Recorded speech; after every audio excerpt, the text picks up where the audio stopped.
They've run out of room at the morgue, but they haven't run out of respect for the dead at Cremona Hospital.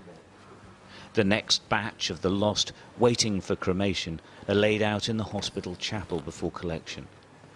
Their families couldn't even say goodbye. They're all in quarantine. It's a recurring theme now. Everyone dies alone.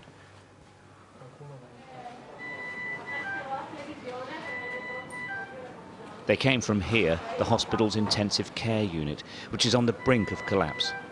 This is what it looks like when the virus overwhelms, and here in Lombardy, it's overwhelming.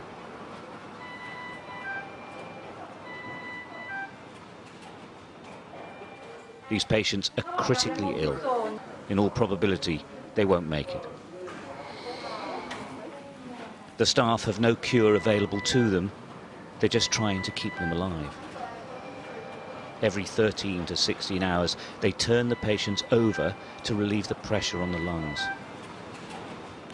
Without doubt, she wouldn't survive without constant attention.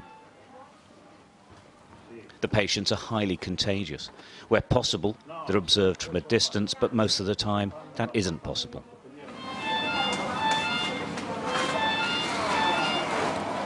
Nobody takes any risks. They wash and sanitize constantly. Gloves, masks and protective clothes are regularly changed. In truth, these men and women are exhausted. The system is at breaking point, and they are as well. But they keep going. They aren't the front line in this war. They are the only line. It's a very dangerous, is a disaster, is a tsunami. And we are here 12 hours a day. Only we are go to home for a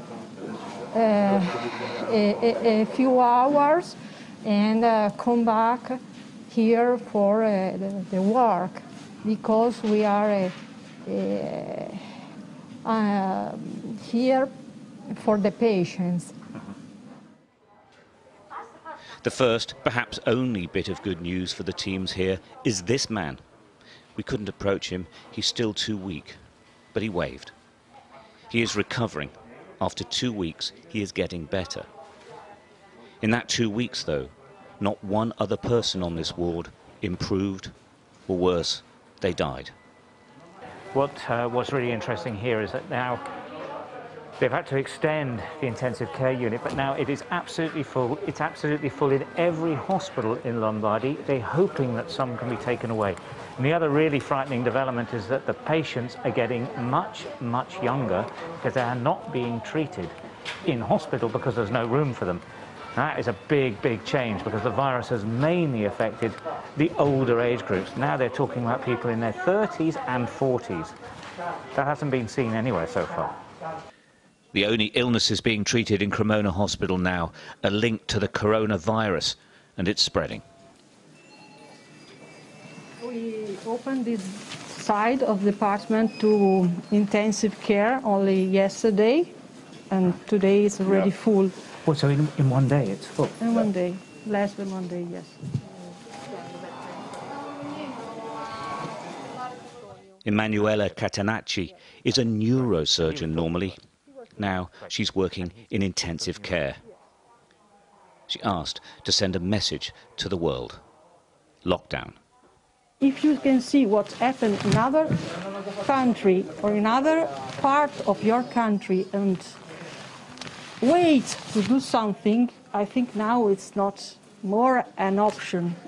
Maybe at the beginning we didn't know exactly what would be happen, but now we know what happened. It's you don't think that it's happening here and it can't happen everywhere else.